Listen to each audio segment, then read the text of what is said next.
trigger happy and I give less than a fuck. Love me or hate me, I'ma show enough, rip shit up. It's Mr. Nothing, nice on a mic stand. Mic in the left and the zest in my right hand. I took a puff, had enough now, hold up. If that was Indo, niggas getting rolled up. Welcome, folks. This is Acid Root. So I've got a Paramore album to review, and that's Riot. This is their 2007 album. In a lot of ways, this was their breakout album. This is where they started having more regular hits.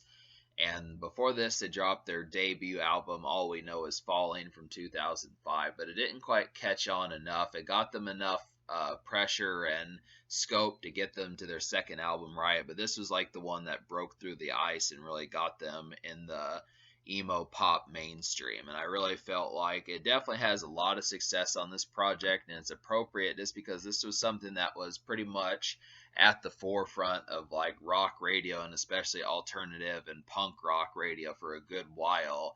I think if you listen to rock music circa mid 2007 to about 2008, there's probably a good chance you heard a number of these songs.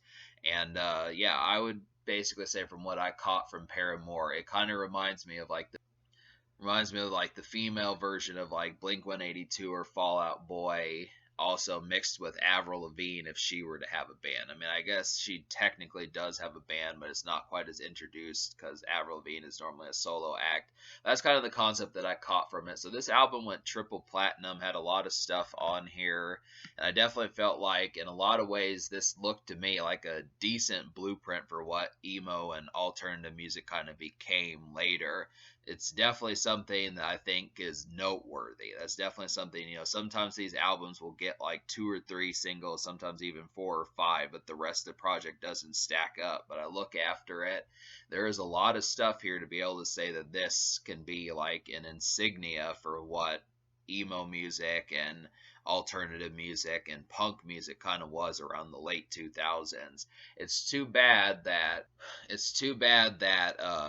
pop punk and basically Paramore has not been as active lately, but I just would have to say I appreciate like the style of what some of this actually went. So Hayley Williams is, a marketable star, and the rest of the band is also. They just have like a good cacophony of songs that kind of have like emphasis on something that, for being alternative, it feels mainstream. It's kind of an album that's strange that it does that. It's kind of like how Nirvana, when they were kind of alternative, they were actually mainstream just because they weren't trying to be mainstream, but that's how they came off. And these folks do a good job of that also. But all right, so I'm going to talk about the singles.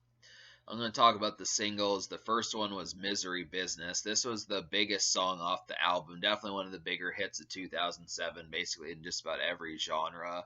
And this has like a real alternative feel towards it, but then it's up-tempo also. Really sounds like a good party starter and good way to kind of get the moments going and get things kind of more happening and just more of like a punk sense and kind of like left field in terms of just, I don't want to just keep overusing the phrase alternative, but just kind of more off to the wayside, but still typical of like goth and that type stuff culture as far as that were to kind of go. So I think that did a great job. The hook is brilliant, easily something that I think if they would have had more hooks like this song on here, they probably, I know this album went triple platinum, but that's actually pretty mild compared to how some rock albums will do. And I mean, it's good for 2007 because that's kind of when music started to crumble a little bit, but I still feel like, really it feels like this is like a sizable hit as Misery Business, but there's really no other hits as large as this song. And I'm not saying that they're bad in quality, but it's just kind of like, I would think if they would have had like another 2 songs the size of Misery Business, that this album would have crested a lot more. But the next single is Hallelujah, and this didn't really chart that well. And I appreciated this one. At first I didn't, but the more I listened to it, I started to, just because it really kind of has like a more outdoorsy feel and kind of not quite as riveting as Misery Business, but definitely in kind of the sense of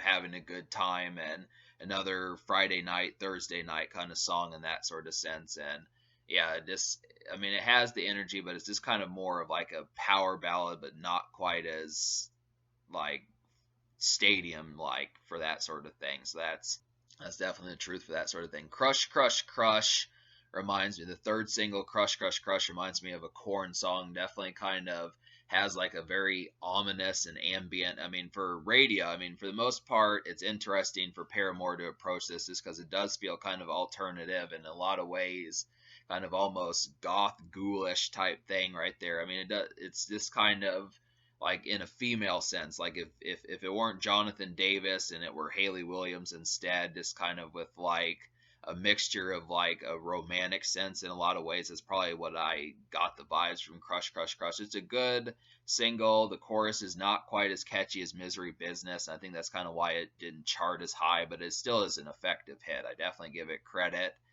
And then the That's What You Get is the next single. This kind of reminded me when you're kind of more out and about, supposing you're going out on the town and having a few friends with you. I mean, I don't know how you listen to music if you're kind of not in a vehicle or in mobile, but if you had like an MP3 player, it's just a good song to kind of appreciate things. I mean, it works kind of for backyard settings and that type stuff also. I would definitely have to say this is an overall kind of gathering type song, and just, you know, has like the energy of like a vibe of having a good time, kind of like I've described some of these other ones, but it kind of is not, once again, it's not as riveting as Misery Business, and it's not quite as ghoulish as Crush, Crush, Crush, and it's not a power ballad like Hallelujah and mini power ballad.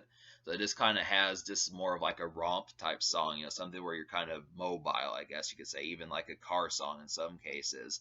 But so I liked all the four singles. I definitely felt like they were large, but they weren't super large. And that's kind of the thing. I just feel like this is like a standard, like if you look at someone like how Ludacris did for rap, you know, if you know, depending upon what you think of rap music, like a standard Ludacris or Puff Daddy album that just kind of goes 2 or 3 or 4 times platinum. That's basically what this rock release did. It's just a successful rock album, but it's not super successful. And it's surprising to kind of say that because it was like a decent face of rock music throughout 2007 and 2008. They crested pretty well off of this. It's just surprising that the singles were just kind of not modest, but not outstanding in terms of the reception they got. So it's just kind of, but for what it is, I mean, these songs did chart on the Billboard 100, everyone except Hallelujah. So it's just kind of, I don't know.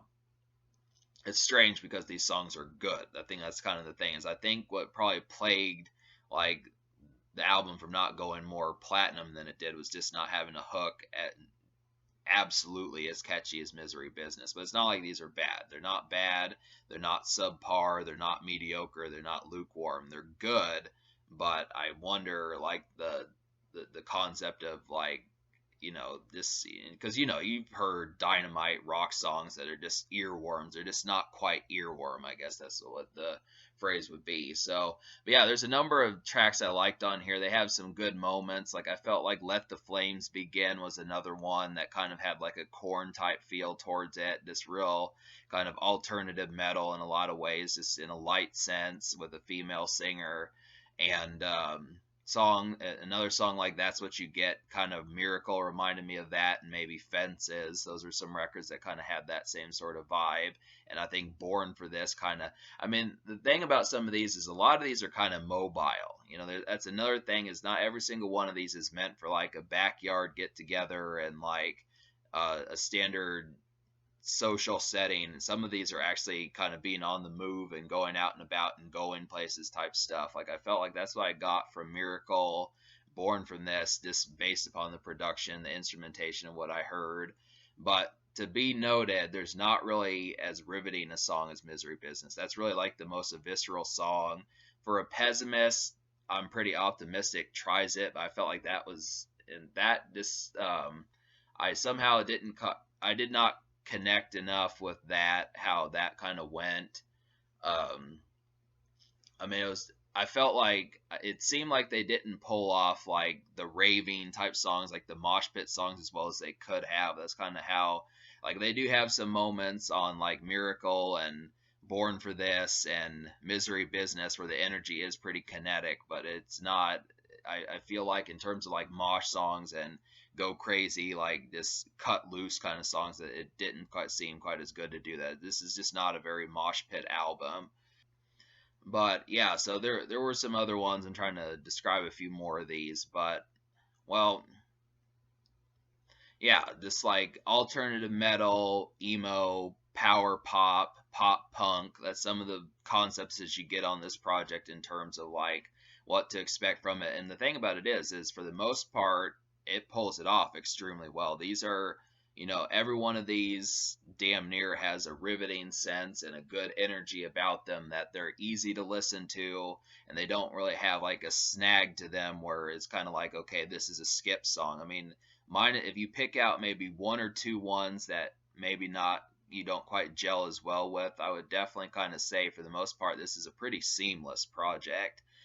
The only real thing is the energy. It's just the moods kind of change. Like, because this is kind of an emo album, the moods kind of change, but all the singles have the same furor about them, just in different variants. And it's kind of like, I mean, that's the thing to appreciate, is this is pretty good for just to make like a playlist to this album, because it's just damn near back to back hits. But yeah, so I'll go ahead and list the 7 songs out of 11 that I recommend to you. So the 7 songs I recommend are Misery Business, Crush, Crush, Crush, That's What You Get, Let the Flames Begin, Born for This, Miracle, and Hallelujah.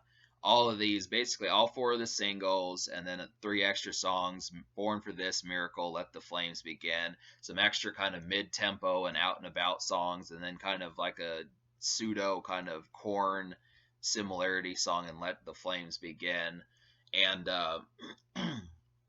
yeah, I would definitely have to say that it was just a fun, kind of enjoyable kind of romp, just in like, I mean, it's definitely a popular emo album. I feel like emo albums sometimes get bagged upon, like when you think of something like Panic at the Disco, or uh, like Blood on the Dance Floor, that type stuff, and other ones. It just kind of, it's mishmash as far as how much like the success of these, because it feels like it's just always going to be alternative, and this kind of is something, like I said, feels like a mainstream but then emo and alternative project. So it has points for being able to do that, and it's good to see that that was an attempt to get that to cross over definitely full blown.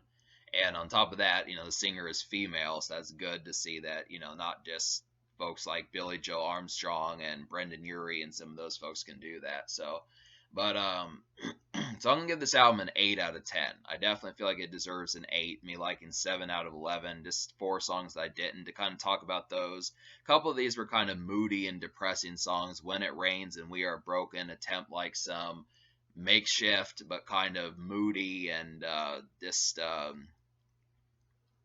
kind of almost glum and saddening type songs, but I kind of felt like the energy was just more put together. I mean, I wanted to like these songs just because it is cool to be able to pull off like songs that are kind of somber, but I felt like that kind of could have been more chiseled. And then uh which yeah, I think Fences I didn't connect with, and then I already told you about the for the I already told you about the For a Pessimist song. So yeah, basically it's just the concept that describe the weaknesses, that it probably could have worked on more just raving moments, because Misery Business is the most or the most ferocious song on here, and it really was magnetic the way that kind of happened. But there were singles that could do that also, but it didn't quite have the sheer energy of that song a lot. I wouldn't want folks to think that this is just kind of like a one hit, Misery Business is the best song, when there are other follow-ups. They just don't. It's just one of those albums where it just doesn't have the sheer energy of that, and that's kind of the thing. But it's not like they're bad. I mean, they charted. I mean, Crush, Crush, Crush, That's What You Get charted pretty well, and they've got over 150 million plays on Spotify, so that should tell you something. But just in case, just based upon like it just kind of varies, in terms of that. But and then like in terms of just eviscerating songs, it's kind of slight. And then the concept of doing like the somber songs. I mean, I think I could probably almost give When It Rains like an almost song, but it probably would have taken more time than what I was putting into the review to eventually get to the course of liking it. So it's just kind of, I wanted, Korn is pretty good, Marilyn Manson's pretty good at those somber songs, but I felt like the energy is kind of just kind of kept in like a moody but not necessarily glum thing. But I would like some good glum songs from them to kind of get that. So that's kind of the thing. Social Score gets an 8 just because it had 4 successful singles, and I definitely appreciated that. So the future, I'm interested in terms of what I think will happen in Paramore's future. I'm interested in another Paramore album. Let's see what will happen. I would like for Paramore to kind of have more music. I mean, I think Hayley Williams is like in her mid 30s somewhere, so I'd like to see more from them and that type stuff. So we'll see what happens.